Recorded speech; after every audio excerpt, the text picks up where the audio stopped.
부산 한성교회 오늘의 밥 시간입니다.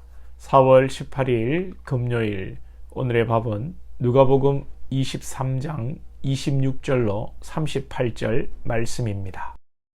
그들이 예수를 끌고 갈 때에 시몬이라는 구레네 사람이 시골에서 오는 것을 붙들어 그에게 십자가를 지워 예수를 따르게 하더라. 또 백성과 및 그를 위하여 가슴을 치며 슬피 우는 여자의 큰 무리가 따라오는지라. 예수께서 돌이켜 그들을 향하여 이르시되 예루살렘의 딸들아, 나를 위하여 울지 말고 너희와 너희 자녀를 위하여 울라. 보라, 날이 이르면 사람이 말하기를 잉태하지 못하는 이와 해산하지 못한 배와 먹이지 못한 젖이 복이 있다 하리라. 그때 사람이 산들을 대하여 우리 위에 무너지라 하며 작은 산들을 대하여 우리를 덮으라 하리라. 푸른 나무에도 이같이 하거든 마른 나무에는 어떻게 되리요? 하시니라. 또 다른 두 행악자도 사형을 받게 되어 예수와 함께 끌려가니라. 해골이라 하는 곳에 이르러 거기서 예수를 십자가에 못 박고 두 행악자도 그렇게 하니 하나는 우편에 하나는 좌편에 있더라. 이에 예수께서 이르시되 아버지, 저들을 사하여 주옵소서. 자기들이 하는 것을 알지 못함이니이다 하시더라. 그들이 그의 옷을 나눠 제비 뽑을새 백성은 서서 구경하는데 관리들은 비웃어 이르되 저가 남을 구원하였으니 만일 하나님이 택하신 자 그리스도이면 자신도 구원할지어다 하고 군인들도 희롱하면서 나와 신포도주를 주며 이르되 내가 만일 유대인의 왕이면 내가 너를 구원하라 하더라. 그의 위에 이는 유대인의 왕이라 쓴 패가 있더라. 금요일 주님이 십자가에서 운명하신 날입니다. 오늘 본문에서는 예수님께서 십자가를 지시는 것까지 내용이 나옵니다. 누가는 본문에서 세 인물들에 주목하고 있습니다. 구레네 사람 시몬, 그리고 여인들, 그리고 예수님이십니다.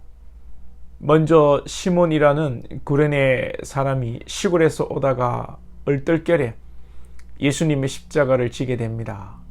마태복음과 마가복음에서는 이 시몬이 예수님의 십자가를 진다고만 하지만 누가는 십자가를 지고 예수님을 따르게 한다라고 표현을 합니다. 미묘한 차이가 있지만 누가의 의도는 이 시몬이 예수님을 따른다는 것을 강조하고 싶은 것입니다. 이 시몬은 은혜를 입은 사람입니다. 비록 지금은 억지로 얼떨결에 자신의 의지와 상관없이 예수님의 이 십자가를 무겁게 지고 따라가지만 시몬은 예수님을 따르고 있다는 것입니다. 우리 신앙생활에서도 때로는 억지로 할 때가 있죠. 억지로 하지만 그러나 은혜를 입은 자는 이것조차도 내가 억지로 하지만 이것조차도 합력하여 하나님께서 선을 이루시고 은혜를 경험하게 하십니다. 그러니 우리가 억지로 해야 할 일도 우리의 마음은 감사한 마음으로 받으면 불평할 것도 억지로 할 것도 없고 모든 것을 잘 감당할 수 있는 것이죠. 우리 예수님께서 십자가를 억지로 지셨습니까? 분명히 예수님께서 십자가를 피하고 싶었던 마음은 사실이죠. 그러나 예수님의 마음에는 억지로가 아닌 아버지의 뜻이라면 기꺼이 십자가를 지시는 마음이 있었습니다. 우리가 초신자라면 억지로 할 수도 있겠지만 신앙의 연조가 되고 말씀의 은혜와 십자가의 은혜를 안다면 이제 우리가 억지로 하는 일이라고 할지라도 그렇죠. 우리도 사람이다 보니까 억지로 할 수 있습니다. 하기 싫을 수도 있습니다. 그러나 우리의 이런 인간적인 마음을 접어두고 앞으로를 생각할 때 분명히 하나님께서 은혜와 축복을 주실 줄 믿고 감사함으로 기대함으로 우리에게 주신 일이라든지 우리에게 일어나는 이 환경적인 일들을 받아들여야 합니다. 분명히 하나님께서 모든 것을 합력하여 선으로 바꾸실 줄 믿습니다. 자, 그리고 여인들이 주님을 향하여 눈물을 흘립니다. 이들이 주님을 향한 이 눈물, 마음은 얼마나 아름답습니까?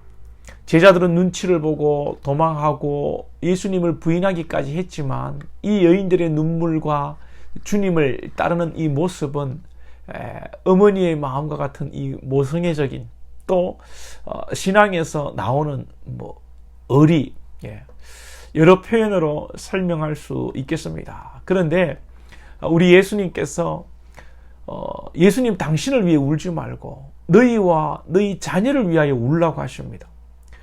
구레네 사람 시몬은 억지로 했지만 이 여인은 자발적으로 진심으로 이 여인들은 주님을 위하여 눈물을 흘립니다. 그러나 주님은 그 방향이 잘못됐다고 말씀하시는 것입니다. 앞으로 일어날 환난과 어려움 가운데 너희들이 믿음을 지키고 너희 자녀들이 믿음을 지킬 수 있도록 너희들을 위해 너희 자녀를 위해 기도하라는 것입니다. 우리도 열심히 있고 진정성이 있는데 여러분 이 방향이 잘못되면 참 아쉬운 결과를 만들어냅니다. 예를 들어 성도들이 분명히 하나님을 사랑하고 교회를 사랑하고 하나님의 나라를 위한 애틋한 마음들이 있습니다.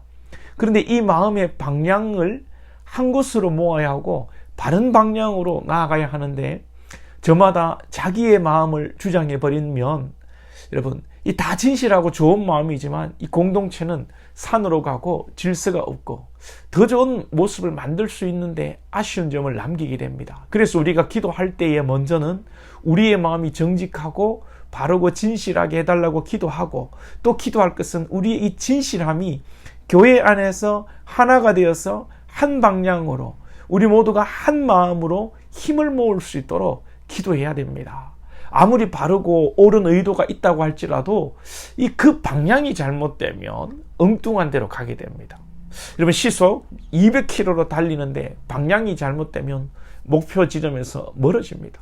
비록 시속 20km라 하더라도 그 방향이 바르면 조금 늦어지는 것 같지만 정확한 목적지에 이르는 것처럼 우리의 진심, 우리의 양심, 선한 마음도 중요하지만 이것이 한 방향으로 온 성도가 모여서 나아가는 것이 더 중요합니다.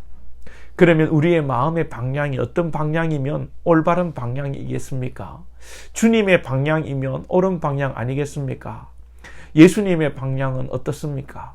34절을 보시면 이에 예수님께서 이르시되 아버지 저들을 사하여 주옵소서 자기들이 하는 것을 알지 못함이니이다. 우리 예수님은 죄인들을 정죄하지 않으십니다.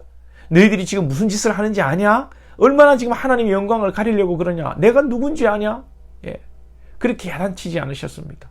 당신을 십자가에 못 박고 조롱하는 자들을 위해서 기도하셨습니다. 우리의 마음의 방향이 예수님의 방향을 닮으면 되지 않겠습니까?